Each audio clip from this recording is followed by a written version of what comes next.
welcome to Two Main Friends. We're your hosts, Natasha, and Lindsay. grab your coffee and come sit with us for a bit.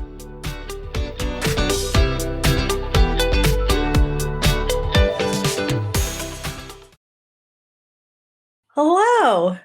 Hello. It's so good to see your face. It's good to see yours.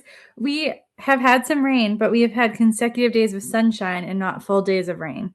And I am here for that Yes. because when I saw the forecast this week and it said every single day was going to be rain, like not just like 30% chances, it was like 80%. So to Mhm. have as much sunshine as we've had, I'm here for that. Agreed. I agree. Although on my drive home, I will say the amount of dark clouds creeping in over my house right now is intense. Yes. So on my drive home, this is one of my favorite things to see, is when you're driving and you see the rain clouds in a distance and you can see the faint line of rain coming down. I Yeah. love that. And so as I was driving home, I was on the phone with my dad and I was like, I see rain. And like it was coming across the field. So it will be here in any minute, I'm sure. But I'm sure. Yes. yeah. So last week we talked about mental health and the effects of mental health and how friendship can play into that. And kind of tying in a little bit, but not too much. I had this conversation with a friend this weekend and I thought it was really interesting. And so I wanted to ask you what your thoughts were because I feel like this happens so quickly. When does friendship shift? There we go. I apparently combined those words from doing life together to just updating each other on what's happening. That's a great question. I think it's an easy trap to fall into. Um, I think it's circumstances, right? Friends move away. And so then, like, you're not physically doing life together, which is the easiest way to do life together because you can, hang out, have a game night together or a sporadic, let's have dinner tonight kind of thing. And so the sharing life becomes more limited. And so then it's, hey, how's your day going? Good. How's yours? Good. And then it's just quick updates on we did this weekend. The kids did this weekend, or Hmm. I, I went here or whatever. I found this really cool thing. And we stop doing life together and we just kind of start letting our friendships be the friendship update. And for me, I feel like there was a shift that happened recently, and all of a sudden, everything has been so busy Hmm. that I can't keep up. Like, life itself has so many demands that trying to keep up with my relationships has felt really difficult because I don't know how to squeeze it in. Like, I don't Hmm. know what to bend or move or shift so that I can have that coffee or go on that trip or go to breakfast or have an outing when Monday through Friday and now every weekend this month I have something, right? So like it takes intentionality, I think, to carve out the time. Like we make appointments for a doctor's office, we make appointments for um work stuff. So I think for me, I have to just get in the habit of making it an appointment so that it's in my calendar and I can plan around it rather than trying to find the time to squeeze it in. Yeah, no, that's true. I think that it is, like you said, the word intentional is so true. And we have to be intentional before we become transactional, Mm. because that's what friendships can kind of turn into is just a transaction of updates of life, work, the things that we talk about, work, stress, family. Like Yep. those are the three things, right? Yep. And so like then we kind of feel like we're caught up because we know the top three things that everybody goes through. We all go through stress and we all have stressful times. Majority of us work, so we have work updates. And if we have a family, we have family updates. And whether it's you're a family because you have kids, or in my case, I have my parents that are aging. And so I have updates about like what's going on with them or whatever. So yeah, I think it's easy to fall into that transactional mode of, okay, I'm all caught up now. And then social media doesn't help with that because we see people's life updates if they post them on social media. And Mhm. so you can like a post or a picture and quote unquote feel like you're invested in what's happening, but you weren't there. Like you didn't experience it with them.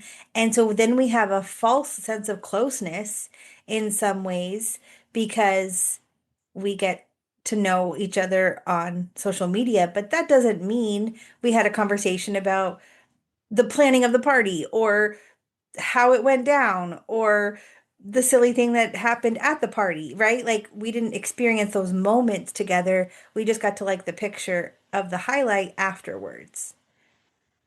And I think it's important to remember too that social media is where we can be our best fake self. Hmm. And I could be walking through the hardest time of my life, and I'm not going to post that on Facebook. I'm going to post a picture of the sun shining and say, what a beautiful day to be outside, because that's my therapy to be outside. But maybe on the background, what that looks like is I was sitting outside sobbing, taking that picture of a beautiful sunset or a beautiful sunrise. And so if we continue to keep our relationships on check because we saw this cool thing they did on social media, it doesn't mean that there is not hurt in the background or the longing for someone to actually check in and see how that day actually was. No, it's so true because, like you said, we can present what we want people to see, but we don't get the full story. And when we're Mhm. living life together, being present with people helps create a deeper friendship more than social media ever will, or Mhm. the quick catch up. Like having presence in our friends' lives is where we create the intimacy, right? Like Mhm. intimacy, it shouldn't only be left for romantic relationships. Like intimacy is knowing each other really well. And that can't happen over oh, my day was good. I got a new pair of shoes yesterday. Like, Yeah, and if those are our text message catch up moments, like I think that our culture right now, and I've just been experiencing more and more, like people are craving community, but don't know how to start it. And so then there's a divide in how do we create the community we long for outside of a transactional world that is so busy. And we can use that as our like mantra, right? Like, oh, I'm just so busy and fall into that we don't actually have presence in the lives of the people we care about. right. Yeah, no, that's true. Yeah, I, you know, one of my favorite sayings is into me see, and that's intimacy, right? Like into me, I let people see. And so if we're not allowing or taking the time to really see into other people and really ask the questions like, okay, great, you did all those things, but how are you doing? How's your mind? How's your heart? Hmm. How are you feeling about that? And just digging a little deeper. And text messages can become so impersonable. Like you're just saying, oh, yeah, today's great. Work is busy. And you move on from Hmm. that. And it's like you don't, maybe you're the person receiving that message and you quickly respond because you're busy and you know your friend is busy. So you don't want to bother them with all the details of things. And I think sometimes we come from a place that maybe we have said things like, oh, I'm struggling. And maybe we just didn't get the response back that we wanted because our friends are busy. We have to be brave enough to say, hey, I shared this with you and you didn't get back to me. And like, I really could use a friend right now. And be Yeah. bold and say, I need a friend. And that's not easy to do because that's really like humbling yourself and being vulnerable to say, like, I need a friend right now. No, absolutely. I was just thinking about what that too. And as you were talking, it reminded me about how, like, sometimes we have to say, hey, do you have a few minutes? I need to Mhm. talk through something that's hard. And I saw something recently that said, something to the effect of, I think it's between 8 and 12 minutes can change a person's perspective or their outlook on something. And so maybe that looks like sending a text message that says, do you have 8 minutes? And then if we know, like, then I know this is going to be like, she's struggling, she's not in a good place. I need to sit with her and then give you my undivided attention. So maybe it looks like a phone call or a FaceTime chat. And creating presence even though we're not physically able to be in the same room, but understanding that you're having a hard time, but we also have to be willing to communicate it, like you said. And that does take vulnerability. But if there are relationships that we're investing in, we should be safe enough to be able to say in that vulnerable moment, I'm struggling, I need 8 minutes. Yeah, it's true. And I think that life naturally just makes us be okay with not getting responses because we know everybody else is busy. So we can just shrug it off as, well, they're busy. And it kind of just pulls us into that lack of relationship or lack of closeness.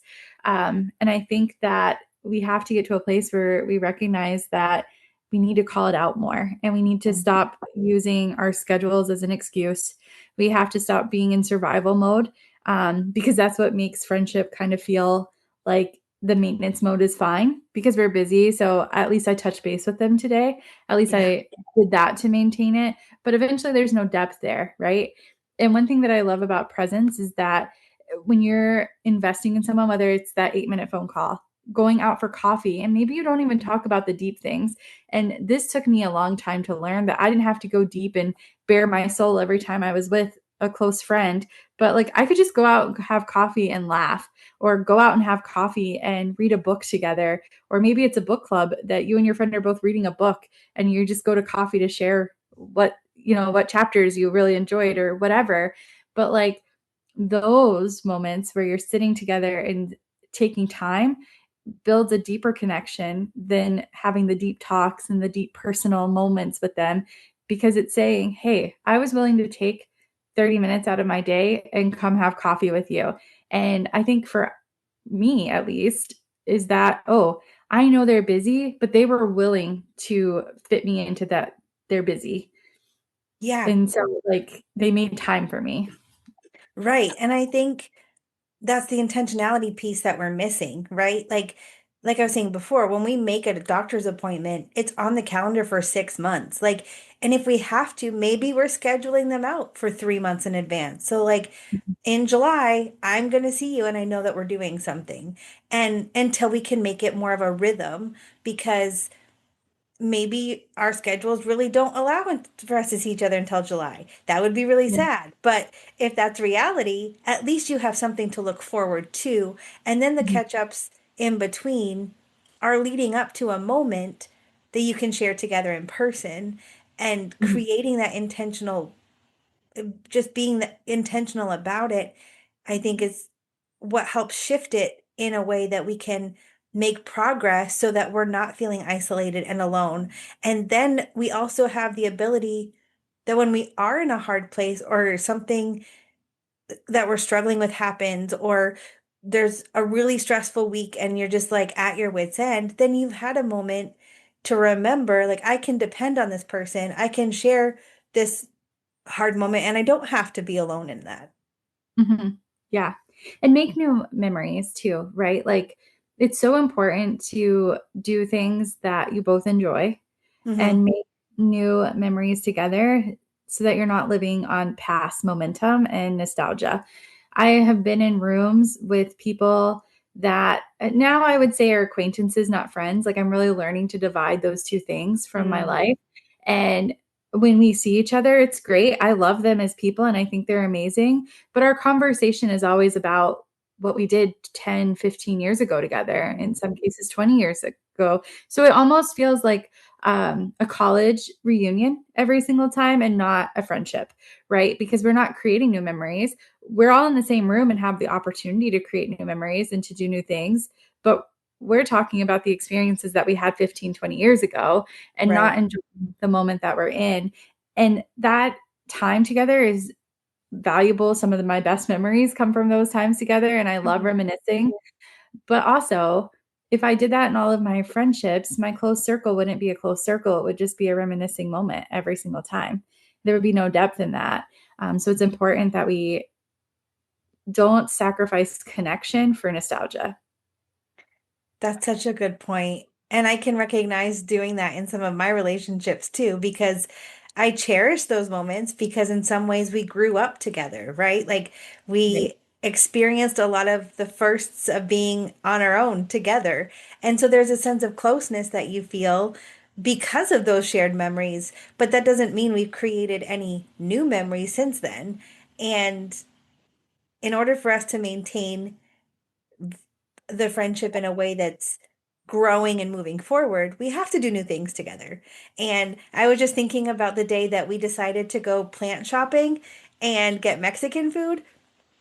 First off, I can't believe that was 2 years ago because it feels like Right. yesterday. Um, the memories popped up with the pictures, and I was like, there's no possible way that was 2 full years ago. But here we are. And those are the things that make the friendship fun, right? Like it was kind of spontaneous. We didn't have like a huge plan, and we went to go find plans together. Like, and it was the best time. And those are the things that we have to create time for because otherwise, like you said, we're just standing in a room with people that feel like they don't know who you are now. They knew a version of you from 15 years ago, but you're not that same person anymore. And Right. unless we're, again, creating it, not to sound like a broken record, but creating intentional moments to have relationship together, we're not going to have new memories. Hmm. I agree. And it doesn't, I, I'll die on this hill. It doesn't have to be all deep conversations. We're not saying that every time you're with them, you have to pour your soul out, but something as simple as going plant shopping and tacos, like that moment stands out as like one of my favorite moments together because it was a little sporadic and we started at one plant shop. We ended up at Home Depot for plants of all places. Like, Yeah, whatever. Yeah. And like I can recall that day so well. And like we ended up at Mexican food. It wasn't the deep conversations that stood out. I'm sure we had them. We always sure. talk about life together, but it was the moments of I really want to find this plant. And so let's go try a different store. Let's go get Mexican food. You got a huge burrito. Like those are the memories, right, of that day that stand out the most. And when you're in those nostalgic conversations, like you don't leave with a new memory of that person or a new thing that you can laugh and joke about. And so it's like you're just living on past fuel and eventually it becomes fumes, right? Like you're going to run out of gas in a friendship. And that's when I say like I'm learning the divide between acquaintances and friends. That's kind of Mm, where that divide starts to happen because you start running out of fumes and you're like, okay, it's not new memories with these people, it's reminiscing, so it's part of my past and that's okay. And right. it's coming to terms with those pieces, but you have to identify the people you want to grow with and move in life with and really start building with them new memories and not just relying on the past to get you through the conversation. Right. And I think too, sometimes we get caught in the like Instagram worthy moments where it has to be a perfectly curated instance, right? Like we had the cute little coffees at the cute little coffee shop, and we were wearing our cute little outfits, and we coordinated really well, and we have this like picture perfect moment, but that's not real life. Like that's a curated moment for social media. And I think sometimes we can limit ourselves in what we're able to do because we think it has to be finding the coffee shop from the Instagram reel that we saw and planning it out 3 months in advance and getting all the pieces, like all of the things, and we make it a big deal rather than, hey, I'm free on Saturday morning, want to go grab coffee, and you happened upon a new place in a new town, right? Like that makes sense. Like that's doing real life. But if you're Mhm. actively doing it in a way that's like it has to be Instagram worthy, or we can't hang out unless we're going to like the number one spot in town and we've got reservations, and those things aren't bad. I'm not saying you can't do that, but more times than not, if you're creating a new memory, it's kind of spontaneous, or if it is planned out, I'm just saying we should take away some of the barriers that we put in place so that we can more freely just have these moments available. Like maybe it's inviting a friend to go grocery shopping with you. Nothing crazy, nothing exciting really, but you're doing something together, and maybe you're laughing along the way because of how ridiculous it is that you walked away with one bag and you spent $78. Like, and or maybe you're crying, I don't know. But it just depends on where you're at in life. But sometimes I think in a social media driven world, unless it's picture worthy, we tend to shy away from it because it wasn't good enough to post on social media, so I have to wait until I have that moment available. Yeah. No, and I think that if we always focus on the curated moments and, making it Instagram worthy, we're probably going to turn around disappointed, right? I just think about our trip to New York recently and Mhm. like I wanted to see the cherry blossoms. And don't get me wrong, they were beautiful, what we got to see of them. But if I had focused on my whole trip on that, I probably would have walked away disappointed Mhm. because it was fine, but like I didn't get to see the magnificent what's on social media things. And I think that that's reality for a lot of life, right? Like we Mhm. see big and beautiful things, but that's not always how it turns out. And in friendship, it's not always the big and beautiful curated moments. It is like the in between moments. And so for me, the cherry blossoms were great. Some of the best memories, though, were just walking through Central Park and laughing at all the things that we saw, like a beach volleyball set in the middle of Central Park. Like, who's doing that? Apparently, Right but they do. after we just watched the people roller skating to music and they Right. were like 10 feet apart from each other. Yes. And so, like, those aren't Instagram worthy moments. And they weren't moments that we necessarily like had to get a selfie watching it happen. It was just like us looking at each other and being like, all right, here we are, New York. Like, we made it. Or like the moments that we were like determined we were going the right way, and the GPS is like, no, just kidding. You need to turn around because it's New York and you might walk 5 blocks before you actually realize that you're going the wrong way. And that's fine. It's fine. But my point is, you may have the perfect plan and the perfect idea of what your day out with someone is going to look like. And if you get too focused on making sure that it's Instagram worthy or social media worthy, you're probably going to walk away disappointed and with very little memories and just bummed about the day. Whereas if you just keep an open mind and maybe you do those things, we did. We went to the hype little taco place that's all over social media, and it was great. We went to It the was. tattoo shop and got piercings and tattoos that's all over Instagram and TikTok, and like we did those things. But you know what? We really don't have pictures of us doing those things. Like Right. We sure don't. I think we have a picture of the tacos we ate, and I have a post picture of my tattoo, and that's it. And that's fine. But like, it was just the memories of getting there and the conversations along the way, and stopping at the stores in between, finding a random flower cafe that had beautiful flowers everywhere that like felt like we were walking into like an enchanted forest, like, That was one of or my favorite finds of the whole trip. Like, me too. of all the places that we found, that one random coffee shop with the flowers hanging from the ceiling, Yeah. hands It's down, just best moment.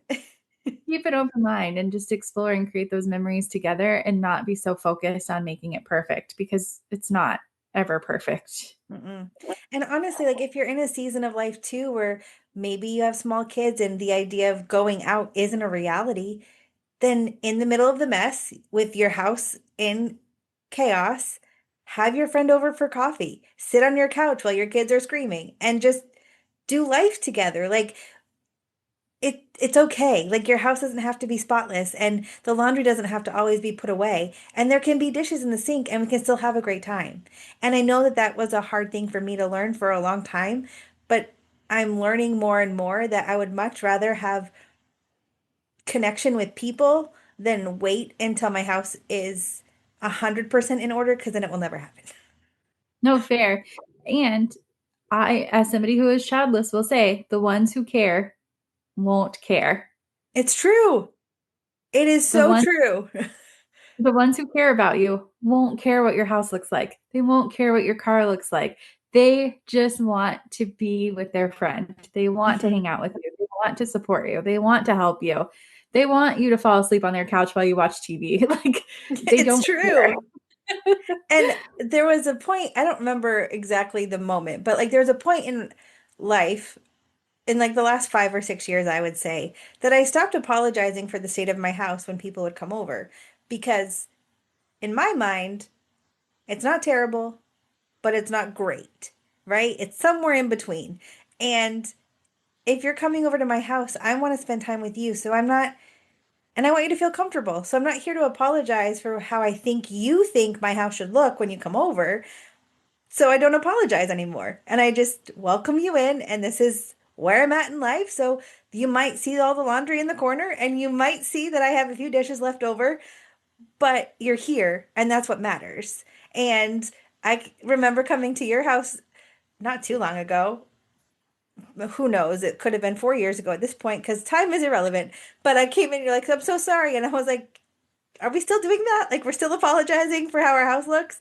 Because it's been as long as it's been, but sometimes you just have to meet each other where they are. So maybe that's a play date in the playground because that's where the kids can play the best. And maybe it is taking a trip together and you can get all the girlfriends and go hop on a plane and go somewhere. Awesome. Then plan it, do it, and don't hesitate. But if that's not the season of life that you're in, then figure out what works. Going grocery shopping together. Maybe make it a late night event if you have to. So all the kids are in bed. And I mean, we used to do that. How often did I call you at like 8 o'clock at night and be like, I'm Oh running to yeah. Walmart. You want to come with me? Yeah. Yeah. No, and those moments were so great, right? Because it was just like, okay, let's go. Let's just get out of the house. And sometimes we talked about real life and sometimes we cried in the parking lot. And then other times we just went aisle shopping, like down every single aisle and just found random things and laughed and had fun. Like those moments are so important to have with our friends. And I think when we're building relationships and maintaining relationships, if we get away from those moments, we get away from the authenticity of friendship. And Hmm. that's when we fall into that just catch up conversations and transactional moments. And then it's a lot easier to just say, I'm good. And then Yeah. because I haven't seen you in 3 months, you don't know that I'm not actually good. And you might not Right. pick up on the cues that I'm not okay because we don't know what those cues are anymore. Right. And we change over time, right? Our environments change us. And so to that point, like the way we respond to things is going to be different. So if we're not hanging out with each other, we don't know what our response mechanisms are anymore. Hmm. The healed version of me responds very differently than the hurt version of me. The season I'm in Mm. right now responds very differently than the season a year ago would have responded. So you constantly have to be building that connection. And it does take intention to do that. And to your point, like maybe it is going grocery shopping, maybe it is planning a trip. And planning a trip can be a year out, and that's okay. As Yeah. long as you're trying to do something to build those memories together, like our New York trip isn't an every year trip, but we want to go again. Is that 3 years from now? Who knows? Is that 5 years from now? Maybe. But it's Yeah. something in the back of our minds that when we start talking about it, we can make it happen because Right. we know we want to, right? And so that's like the most important part. Yeah. I I think it's just important that we start having this conversation more often because if the general consensus of most people is I feel lonely, then what are the practical steps that we can start taking to mitigate that, right? Like, and the more that we talk about it, I think it kind of helps lessen the stigma that maybe I'm the only one that feels alone, right? And realize that the majority of us are feeling lonely. And so if Mhm. we're all feeling it, then if somebody becomes the doer, and I think that's part of it, right? Like we're waiting for somebody else to do it.